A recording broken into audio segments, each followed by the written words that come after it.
Thursday Island looks like paradise, but it has its troubles. In the 2 years I've been here, we've had 2 or 3 suicides in the communities. And the effect it has on the communities is absolutely devastating. Darren Murray is a community mental health nurse on Thursday Island. We see a lot of people with anxiety, depression, we have schizophrenia, bipolar disorder, we see the full range. I think all across Far North Queensland you still find that stigma of thinking that you're having a mental illness or a mental issue. And while mental health services do exist here on Thursday Island, Darren says getting people through the doors is another thing entirely. I think in this community and across Indigenous communities in general, there's a lot of shame attached to not being able to cope, function, provide or protect your family. And for the young men here, they're very headstrong. Community leaders know how much the locals love their NRL, so they're hoping a visit from some former players will get people opening up. Rugby league is obviously very, very special sport for them. Preston Campbell has retired from a 14-year NRL career. That wasn't always what it looked like from the outside. The Panthers players and fans celebrated long into the night after their first grand final triumph since 1991. I didn't enjoy it probably as much as I should have. I remember a few tears were shed. It wasn't because I'd won a grand final, it was because I'd come through one of the toughest year of my life. It was a miracle he was even there. Only a few months earlier, Preston was hell-bent on killing himself. And I had something stirring inside me and I drowned in my thoughts. I just felt like I couldn't come up for breath and there were so many things going through my head. In 2002, a new coach at the Cronulla Sharks had Preston playing in an unfamiliar position.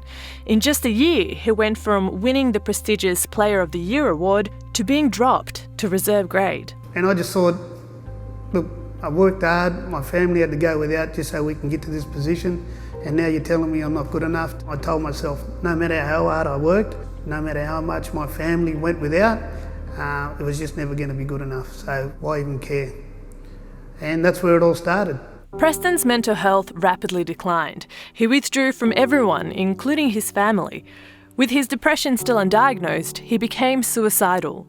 I jumped in the car, I just put the pedal to the metal, drove as fast as I could, for as long as I could, and then I just turned my car off the road and hit the first thing, which happened to be a tree. And that's all I remember. I hit that tree in the hope that I wouldn't wake up again. He did wake up, in hospital, miraculously without any serious injuries. But it wasn't the last time he would try to kill himself. Things only started to improve when Preston's coach, John Lang, forced him to see a psychologist. And that's why I say Johnny Lang saved my life, because he gave me an opportunity to start talking about why I was feeling the way I was feeling. If it wasn't for John, and if it wasn't for the psychologist, I wouldn't be here today. Preston played until 2011. When he retired, he withdrew from the game completely. I didn't watch any football, I didn't go to any football games. I just wanted to work because I knew if I got away from the game, I could get over it a lot quicker. But when 5 young NRL contracted players suicided between 2013 and 15, Preston could no longer ignore the game. When we lost these boys, the NRL were trying to find answers. They're crying out for something, so they'd asked if I'd consider sharing my stories. Preston's now part of NRL's mental health program called State of Mind. It tours communities which have strong connections to rugby league. So we'll be heading to Thursday Island, TI they call it. They will have a footy carnival there. I haven't been there myself and really looking forward to seeing how it goes.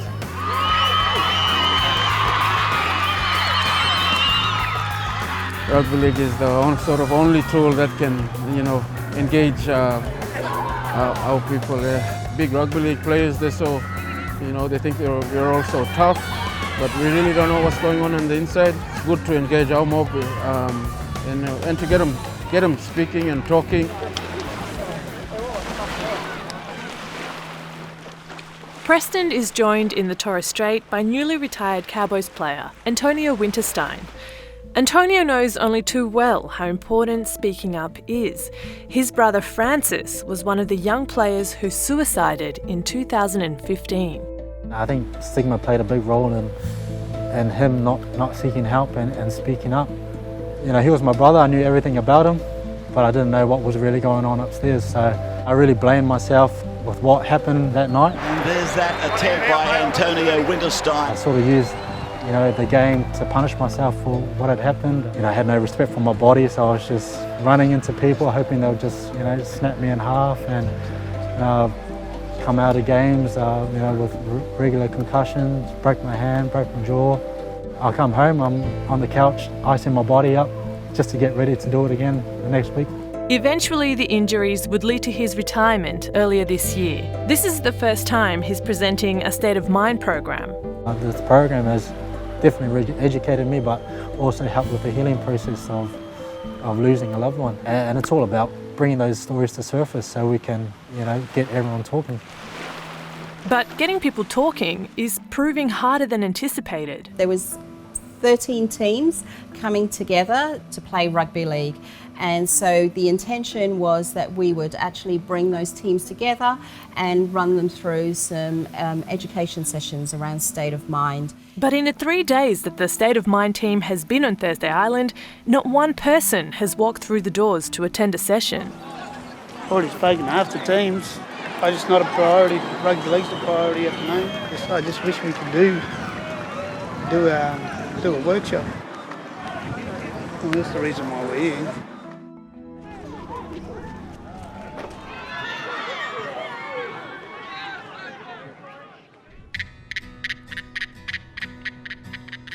Yeah, so we've come up here, we set up our workshop, had our presentation ready to go, and unfortunately a little bit light. That's a nice way of putting it. Unfortunately, we live in a world where depression and mental health is the taboo subject. No one wants to touch, everyone wants to stay away from. And we've seen that here. We've got a whole heap of people out there. If you say there's a free feed on inside, everyone will come in, but you tell people you're talking about suicide and mental health, everyone wants to stay away.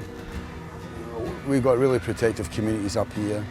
We try and be as informal and sensitive as non-Indigenous people coming in. Sometimes English is the fourth language. You know, the way we just walk in, knock on the door, hello, it's very different. You know, we wait for invitation, we be very mindful, we ask permission. Inside! Nisha says they may have underestimated the challenge, but it's an opportunity to learn and adjust future State of Mind sessions.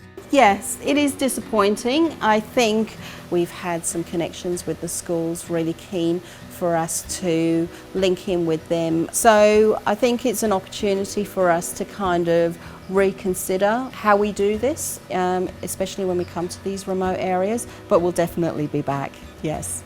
If we could come up and work with people one-on-one, I think that way is the way to go next time we come up. For me, it hasn't been a waste of time. I always say it's going to take some time for people to get used to the conversations, but I think it's important that we keep trying to drive the conversations. I'd like to thank Preston and Antonio for coming and giving up their time to run footy games with us, and yeah, thank you very much. Thank you, brother. It's easy for me and others like myself to go out and share this story, open a can of worms, but then we're gone. They're left to deal with it all.